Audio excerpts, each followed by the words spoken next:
boleh dikatakan kita boleh memberitahukan kepada dunia bahawa hanya satu jemaat yang dapat mengadakan satu pertemuan seperti ini dengan penuh keamanan, dengan penuh rasa cinta kasih. Pada permulaannya kita dapat lihat di zaman Hazrat Masih Maud alaihi wasallam bahawa jalsa ini mulai dengan sederhana saja, 70 orang. Tapi begitu skopnya dalam 100 tahun sampai beribu-ribu orang, 20,000 di UK semua. Dulu juga kita ada jalsa ASEAN gitu Tuan. Jalsa ASEAN, lalu pidato-pidato yang berbicara dari bahasa masing-masing lah. Peserta pembicara dari Thailand, dia bicara bahasa Thailand. Dari Indonesia mereka bicara Indonesia. Sebelumnya saya selalu mengatakan bahwa peradaban Islam sudah selesai dengan hancurnya Ottoman. Itu yang saya sampaikan selama ini kepada mahasiswa. Namun setelah saya ke jalsah, saya ralat semua itu bahwa sekarang peradaban sudah bangkit melalui Ahmadiyah. Beliau melihat bagaimana syiar Islam, jihad fisabilillah, kemudian kecintaan terhadap sesama, brotherhood itu di Ahmadiyah. Dan beliau katakan, inilah harapan umat Islam saat ini.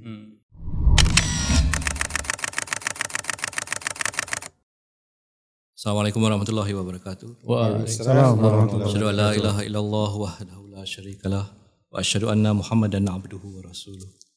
Amma ba'du, fa'udzu billahi minasyaitonir rajim. Bismillahirrahmanirrahim. Alhamdulillah, dengan berkat kurnia Allah Subhanahu wa taala, kita telah selesai melaksanakan jalsa Salana Singapura yang ke-36. Semoga peserta-peserta jalsa dan kita semua diberkati dengan jalsa, menghadiri jalsa ini. Amin.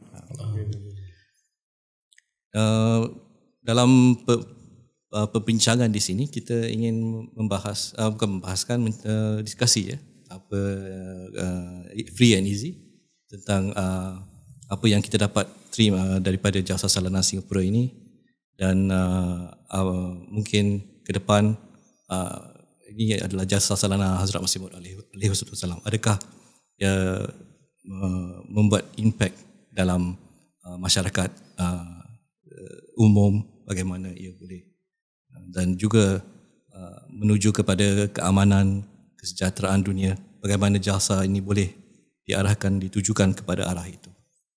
Jadi saya ingin dapatkan pandangan daripada Tuan Maulana Anil Yakin, apa yang beliau. Silakan Tuan. Okay, Assalamualaikum warahmatullahi wabarakatuh. Bismillahirrahmanirrahim. Pertama-tama kita panjatkan syukur kepada Allah Ta'ala dengan berjayanya, lancarnya jalsa Salana Jemaat Ahmadiyah Singapura yang ke-36 ini. Dan kita doakan juga semoga kita semua yang hadir maupun mereka yang mendengar secara online dapat mengambil sebanyak-banyak berkat daripada jalsa ini. Dan balik kepada soalan tadi, kalau kita lihat keadaan dunia sekarang ini di mana seolah-olah dia nampak menuju kepada kehancuran. Uzur pun memberitahukan dalam khutbah beliau begitu. Tapi dalam keadaan yang kucak-kacir ini pun boleh dikatakan kita boleh memberitahukan kepada dunia bahawa hanya satu jemaat yang dapat mengadakan satu pertemuan seperti ini dengan penuh keamanan, dengan penuh rasa cinta kasih. Dan ini saya rasa tak dapat di tempat lain.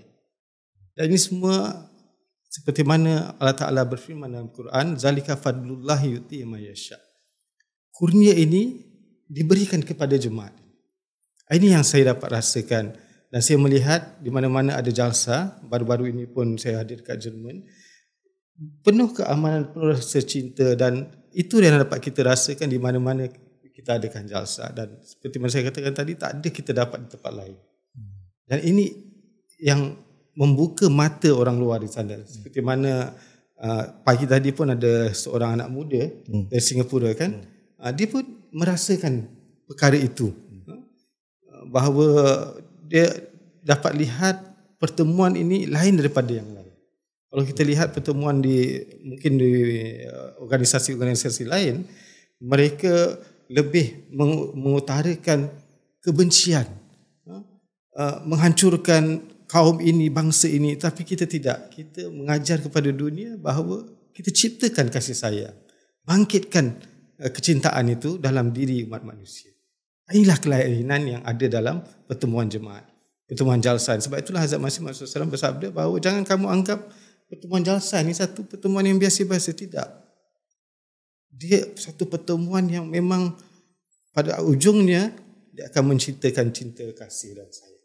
Itu yang saya dapat rasakan, dan saya rasa semua kita yang hadir dapat merasakan hal yang sama, insya-Allah. Jadi pada permulaannya kita dapat lihat di zaman Hazrat Masih Maud alaihi wasallam bahawa jalsa ini mulai dengan sederhana saja. 70 orang. Tapi begitu skopnya dalam 100 tahun sampai beribu-ribu orang, 20,000 di UK semua. Bagaimana pandangan Tuan Pak Fajar mengenai ini? Ya, saya sedikit mau menambahkan di jalsah ini ada pelajaran-pelajaran yang kadang kita tahu tapi dilupakan. Tapi dengan adanya di jalsah ini, pelajaran itu kita kembali diingatkan supaya diamalkan. Seperti Huzur menasihatkan kepada para pengkhidmat supaya mereka menghikmati sebaik-baiknya tamu yang datang. Nah, begitu juga Huzur menasihatkan kepada para tamu bahwa para pengkhidmat ini mereka bukan ahlinya di situ. Jadi apabila ada kekurangan, ya kita harus bersabar, toleran, kita sabar. Nah, jadi pelajaran ini kita amalkan di jalsa selama jalsa. Sebetulnya ya bukan hanya di jalsa. Apabila dunia secara umum mengamalkan ini, ya tentu keributan, apalagi peperangan otomatis tidak perlu terjadi. Jadi pelajaran yang Huzur ingatkan, nasihat yang Huzur ingatkan kepada selama jalsa khususnya, itu diamalkan di luar jalsa, betapa itu saja sudah memberikan efek yang besar buat dunia. Saling seperti tamu dari Sikh kemarin, beliau sangat respect itulah yang sudah mulai orang tahu respect, tapi untuk mengamalkannya itu yang bagaimana? Tapi di jalsa kita dinasihatkan oleh Huzur, lalu kita melihat mengamalkan. Itu kalau itu dikembangkan di luar jalsa, ya itulah salah satu poin buat dunia apa yang Huzur sampaikan itu. Jadi di sini diberi tarbiyat kembali bagaimana tetamu harus dilayan dan bagaimana kita harus toleransi dan bersabar menghadapi kelemahan, dan itu semangat ini dapat disebarkan keluar, digalakkan oleh kita, oleh para Ahmadi, digalakkan apa yang ada di jalsa ini kita galakkan di luar, di masyarakat. Itu akan sangat bermanfaat buat masyarakat luas. Saya teringat seperti sabda Hazrat Masih Maud alaihi wasallam, kalian sukar doa kare. That means apabila kita mendengar kita dicaci maki itu, kita bukan lawan balik gitu. Kita harus malah mendoakan bagi mereka, kebaikan mereka. Dan dengan cara begini, dengan nasihat Hazrat Masih Maud, dengan Huzur, kita dapat mencipta dan membina masyarakat yang harmonis, yang peace. Jadi bagaimana Tuan Iskandar Gobel? Ya, saya jujur sangat terkesan dengan pelaksanaan jalsa di Singapura ini, karena kalau kami di Indonesia itu kan memang secara kuantiti lebih banyak ya. Seperti kemarin saya di wilayah Manislor itu sekitar 6.000 orang yang jalsa. Namun wajahnya hampir sama, gitu kan ya. Tapi pas ke sini wajahnya dari berbagai macam bangsa ya, dan rupanya berbagai macam negara. Maka tadi saya katakan bahwa ini sih sebetulnya bukan jalsa ASEAN. Singapura, bukan jalsa Singapura. Bukan jalsa Singapura, tapi ini internasional, dengan rasa internasional. Meskipun secara jumlah katakanlah lebih sedikit daripada Indonesia. Tapi saya ingin berbagi pengalaman. Tadi yang Pak Fazrul sampaikan bahwa sekarang ini memang di dunia ini sedang krisis akhlak ya. Saya memang ini agak khas, agak unik menghadiri jalsa di sini. Saya belajar bahkan ketika saya masih baru dari Bandung, saya dari Bandung Indonesia, berangkat ke jalsa ini banyak sekali pelajaran. Jadi sebetulnya sebelum saya berangkat jalsa, brother Pak Fajar ini udah ngontak saya. Karena beliau ada ibu mertua yang kemudian pertama kali first time ke luar negeri. Iya. Dan mohon dibantu. Ini saya senang sekali mendapatkan offer itu. Ya, karena kesempatan untuk berkhidmat. Bahkan sebelum berangkat ke Jalsa pun saya sudah dapat kesempatan itu luar biasa buat saya kan. Jadi saya sebetulnya jadwal pesawat itu pukul 11. Ya. Tapi saya berangkat dari Bandung pukul 2 pagi, dini hari. Kata istri saya, nanti aja lah setelah sholat subuh, kan hanya 3 jam ke Jakarta kan gampang saja. Dari Bandung, oh tidak. Saya saking semangatnya ingin berkhidmat, jam 2 pagi saya sudah berangkat. Di sana saya sampai pukul 6.15 pagi, sedangkan masih 5 jam lagi. Karena niat saya ingin menunggu seseorang yang akan dibantu lah, ditolong. Kloter pertama sudah datang. Oh, katanya Pak Mubalik sudah datang duluan, pokoknya nanti jam 11. Oh tidak Bu, tidak Pak, saya bilang saya akan menunggu seseorang di sini. Akhirnya semangat itu rupanya menyebar kepada peserta yang lain. Jadi itu rombongan kami kurang lebih ada 13. Setelah tahu bahwa saya ada misi seperti itu semua semangatnya saling menolong. Antara satu sama lain. Satu sama lain. Jadi Jalsa efeknya sampai ke Jakarta, efek Jalsanya. Jalsa Singapura membawa energi positif terus terang saja ya. Saya ini berbagi pengalaman. Kemudian akhirnya kami berangkat, ada Pak Hasan dan lain-lain, sesepuh juga banyak. Ketika kami mendarat, alhamdulillah dijemput oleh transportation panitia. Kami duduk sebentar, tak lama ada orang Singapura Pak, yang juga mungkin pesawat yang lain. Ketika melihat kami peserta Jalsa, belum bicara belum apa, kita belum kenal, nangis Pak. Ada yang tadi yang selalu meneriakkan mari takbir itu orangnya.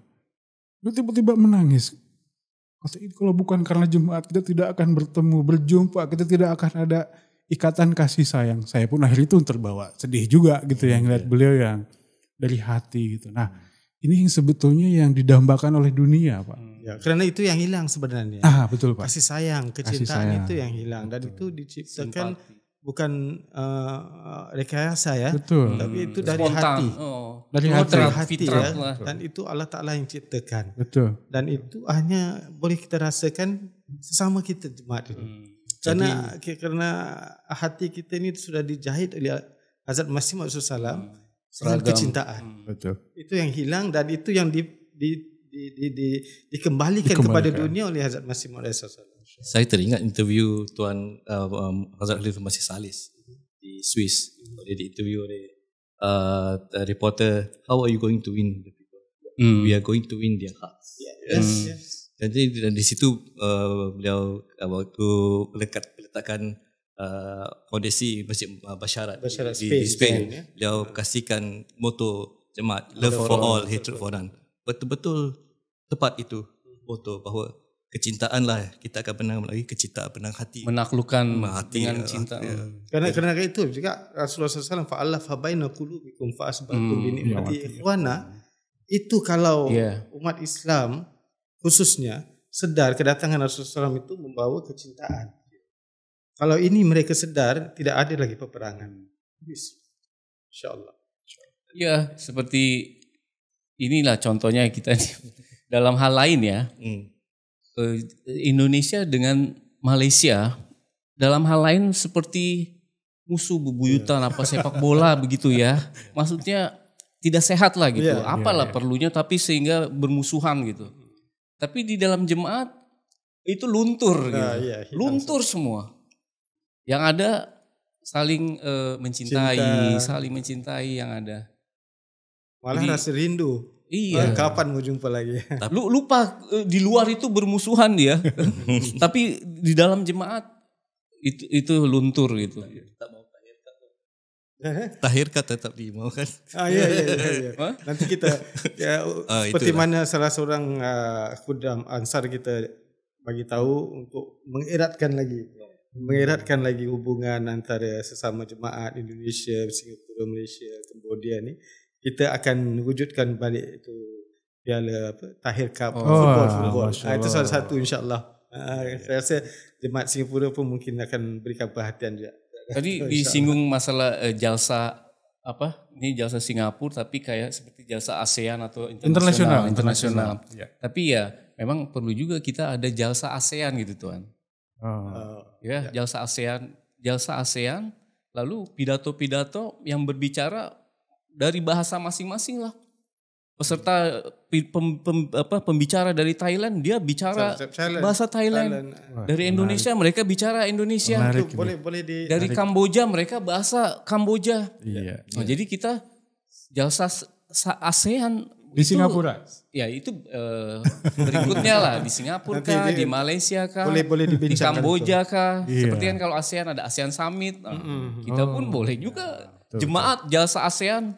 Kamboja pun sekarang jadi tuan rumah pertemuan-pertemuan tingkat internasional di Phnom Penh sudah siap. Jadi kelihatannya Kamboja siap tuh. Coba Kamboja. Itulah kan jalsa ASEAN. Jadi panitianya pun bukan misalnya jalsa diadakan di Kamboja, panitianya tidak harus orang Kamboja. Dari kita bantu dari Malaysia, sama-sama. Dari ini kerjasama lah kita. Iya. Jadi menarik. Boleh dicoba. Ya, nah tuh itu harus kalau khalifah datang atau paling tidak wakil huzur menghadiri jalsa ASEAN. Saya pikir spirit kebersamaan, brotherhood itu sedang diperlukan saat ini. Saya pikir itu menarik sekali. Jadi mungkin dengan itu kita boleh jemput Huzur Anwar ke dalam untuk insyaallah untuk menghadiri jalsa ASEAN itu. Ya, seperti menghadiri jalsa di Germany. Ya, karena sudah ada semua di situ. Dia tak pergi ke mana-mana negeri, sudah berkumpul di satu tempat. Hadir semua. Dan saya rasa yang paling tepat tempatnya Singapura, di mana kita boleh dapat suasana yang tenang, kemudian tidak ada penentangan dari pihak luar. Mungkin izinnya lah yang perlu kita dapat. Harus diusahakan. InsyaAllah. Saya ingin berbagi pengalaman Tuan. Belum lama ini kami ada Istimewa Ansarullah Nasional di Manislor. Kurang lebih ada sekitar 2.500 orang yang hadir. Nah, di sela-sela acara itu ada satu pertemuan dengan tokoh-tokoh eksternal non-Ahmadi. Nah, itu ketika disampaikanlah apakah Ahmadiyah itu bagaimana kiprahnya dan lain-lain. Ada seorang kiai sangat terkenal, beliau sekarang di FKUB Nasional, itu baru saja dari London. Beliau mengatakan bahwa, kebetulan beliau seorang dosen, seorang lecturer. Beliau sampaikan bahwa saya ini katanya memberikan kuliah di kampus mahasiswa. Sebelumnya saya selalu mengatakan bahwa peradaban Islam sudah selesai dengan hancurnya Ottoman. Itu yang saya sampaikan selama ini kepada mahasiswa. Namun setelah saya ke Jalsah UK, saya ralat semua itu bahwa sekarang peradaban sudah bangkit melalui Ahmadiyah. Beliau melihat bagaimana syiar Islam, jihad fisabilillah, kemudian kecintaan terhadap sesama, brotherhood itu di Ahmadiyah. Dan beliau katakan inilah harapan umat Islam saat ini. Beliau sampaikan itu Pak di dalam acara Istimewa Ansarullah. Datang dari Kalimantan tuh pendekar-pendekar, panglima-panglima pun datang. Dan ada ulama-ulama juga yang datang. Nah, salah seorang mantan garis keras di Bandung, tidak boleh sebutkan ya namanya ya. Katakanlah Islam garis keras ya. Beliau hadir, diundang. Dan beliau mengatakan bahwa dulu saya adalah orang yang paling depan menyerang Ahmadiyah di Bandung. Dan kami yang melakukan protes besar-besaran. Bahkan ya termasuk keras gitu. Tapi katanya setelah saya tahu Ahmadiyah, saya nyesal katanya. Saya menyesal, rupanya Ahmadiyah tadi dibalas dengan doa, dibalas dengan kasih sayang. Maka beliau sampaikan dalam kesempatan itu bahwa Ahmadiyah begini. Jadi yang tablik mereka Pak. Jadi akhirnya saya minum kopi aja. Gitu. Dan apa yang terjadi Pak? 12 orang beat pada waktu itu. Pada waktu itu 12 orang, dia tanya, kalau begitu Ahmadiyah itu bagaimana katanya. Jadi Pak yang menjelaskan Imam Mahdi mereka. Yang menjelaskan kenabian pun mereka.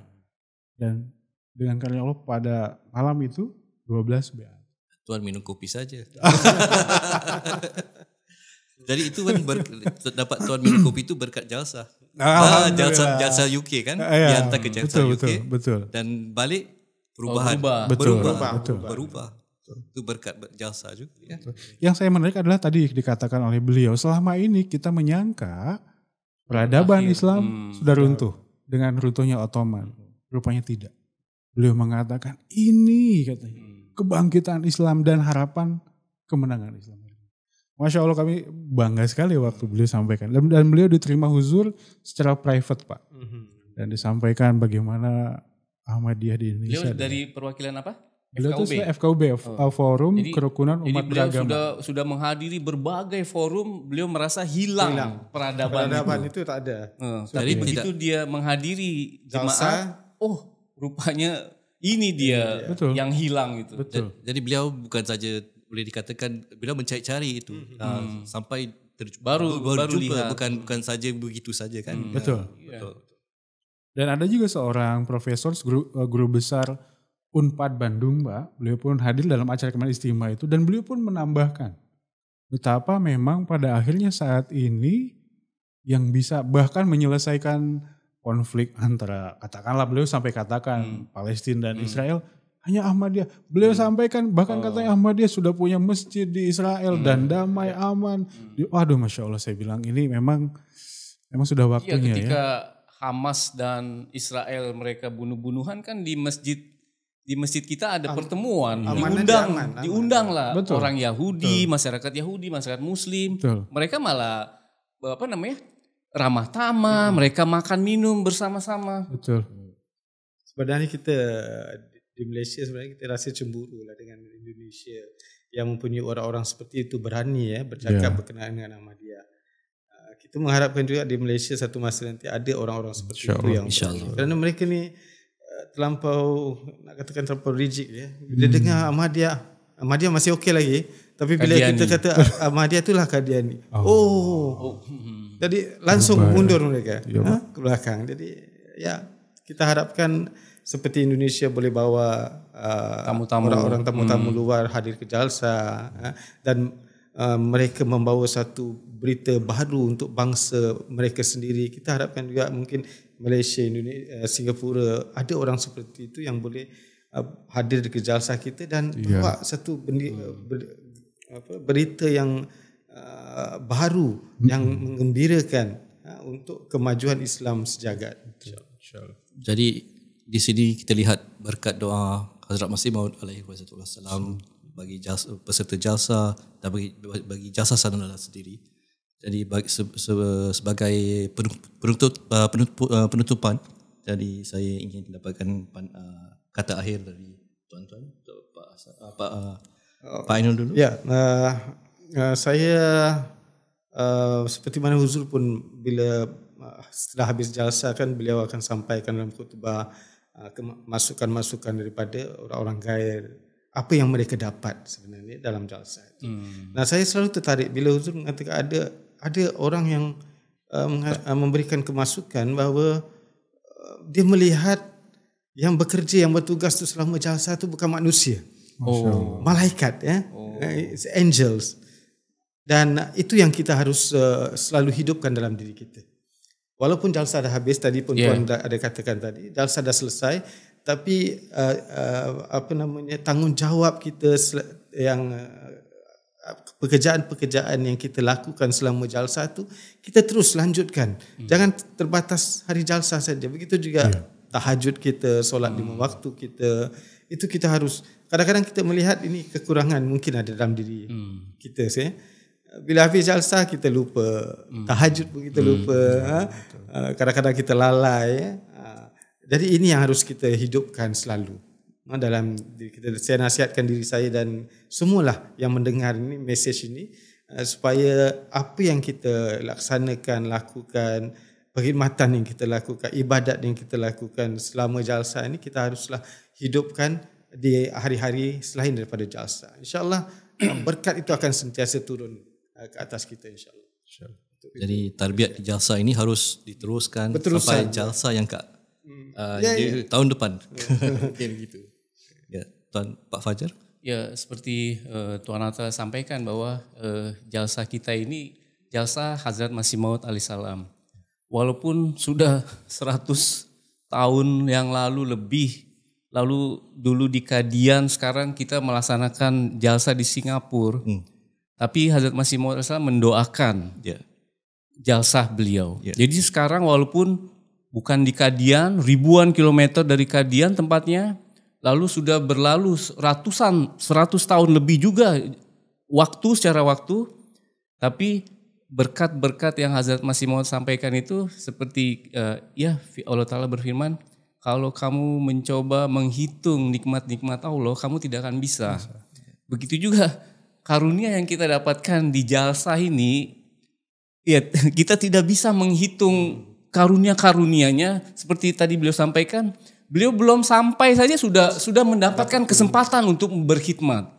Jadi ya itulah memang karunia Allah Ta'ala, ya, kita dihujani oleh karunia-karunia Allah Ta'ala berkat dari doa Hazrat Masih Maud alaihissalam yang 100 tahun lebih itu untuk jalsa salana beliau itu. Kita ya bersyukurlah kita bisa menghadiri sehingga berkat atau doa-doa dari beliau pun kita mendapatkan itu juga. Mungkin sedikit saya tambah, memang kita tak dapat nak hitung, nak mengira kurnia-kurnia Allah Ta'ala kan. Tapi apabila kita la in syakartum la azidannakum, apabila kita mensyukuri lebih nikmat lagi, itu, Allah Ta'ala akan kasih lebih. Dan itu memang kita rasakan. InsyaAllah. Jadi energi tenaga yang Tuan rasakan, semangat tu mula daripada jam 2 pagi. Sebelum lagi yang dapat tugas daripada Pak Fajar. Udah pesan. Sudah pesan dari Pak Fajar. Bagaimana Tuan? Ya saya jujur Pak ya, sebetulnya awalnya saya tidak terlalu excited lah untuk datang jalsa Singapura. Ya, kalau yang memang sebetulnya karena saya dapat tugas menyampaikan ceramah, saya akhirnya hadir. Tapi memang betul saya mendapatkan banyak hal-hal, makanya saya sepanjang jalan istighfar juga gitu ya. Rupanya di balik jalsa ini begitu luar biasa. Apa yang di masyarakat ya dalam konteks keindonesiaan saat ini sedang krisis tidak ada, dalam jalsa ini nilai-nilai itu disebarkan, dibagikan. Makanya ada tadi yang sudah saya jelaskan di awal. Makanya saya jujur Pak, mungkin Tuan di jalsa yang akan datang saya akan mencoba mengajak teman-teman yang non Ahmadi untuk hadir ke sini karena dari pelaksanaannya, pengkhidmatannya, kemudian semangatnya, nilainya ini yang sedang diperlukan sebetulnya. Ya kuantiti mah nomor 2 lah ya. Menurut saya kualitas yang paling istimewa. Banyak teman-teman yang seperti di Bandung yang saya rasakan itu mengenal Ahmadiyah kan tidak secara hakul yakin, ya Pak. Di sini dengan hadir akan melihat. Saya sharing terus terang ke beberapa kawan-kawan saya, bagaimana ceramahnya ada dalam bahasa Inggris, ada dalam bahasa Melayu kan. Sekarang ada Bangladesh. Ada Bangladesh pula gitu. Itu mahal sekali Pak. Itu mahal sekali Tuan untuk kawan-kawan kita di luar sana. Maka insya Allah saya akan nanti dengan sesepuh di Bandung, mungkin di next jalsa. Setidaknya berapa orang dari kalangan-kalangan non-Ahmadi bisa ikut merasakan tadi hujan karunia dari pelaksanaan jalsa Hazrat Masih Maud alaihissalam ini. Demikian. Jadi akhir kata saya sudah menghadiri jalsa salana Singapura daripada permulaan waktu dulu kita harus pasang tenda sendiri. Sampai sekarang kita sudah tenda yang besar.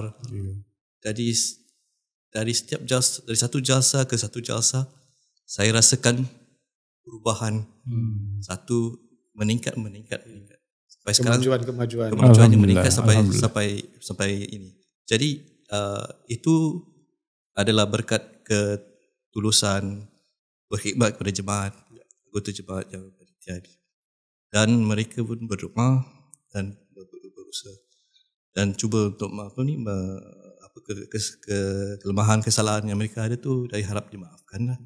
Dan insyaAllah, dan seperti mungkin ini pekerjaan Allah Subhanahu Wa Taala ditingkatkan insyaAllah satu hari seperti vision yang Tuan Jasa sampaikan ASEAN, jasa ASEAN mungkin akan terlaksana. Amin, InsyaAllah, amin, Masya Allah luar biasa. Jadi itu saya rasakan harus bertahap-tahap perubahan itu. Jadi daripada mulanya memang jasa kami seperti di Indonesia, tapi kita sendiri pasang itu tenda dan besi itu berat sekali tuan. Dan kena panjat. Kita ingat. Ya, sekarang dah sudah berubah. Jadi insya-Allah satu hari akan berubah seperti Nanti jangan-jangan jasa ASEAN orang di Amerika, di Afrika pun ingin menghadirinya. Mereka akan minta Seperti kita ini ingin hadir ke jasa sana, nanti mereka yang ingin hadir ke jasa sana. Subhanallah. Jadi skop ruangannya harus, contohnya sudah ada. Macam di jasa UK. Kita ada panitia yang bertugas dari Kanada. Bukan satu orang, bukan serombongan 100 volunteer dari Kanada, dan mereka bertugas di UK Jalsa. Jadi begitu juga mungkin boleh berapa kita ada petugas daripada Indonesia, Cambodia, Malaysia. Jadi ringan. Kita seorang, kita sendiri pun tak. Betul. Berat. Tenaga je, manpowernya mungkin tidak. Itulah. Jadi insya-Allah. Jadi kami tutup akhiri dengan wa akhiru da'wana alhamdulillah. Assalamualaikum warahmatullahi wabarakatuh. Waalaikumsalam warahmatullahi wabarakatuh.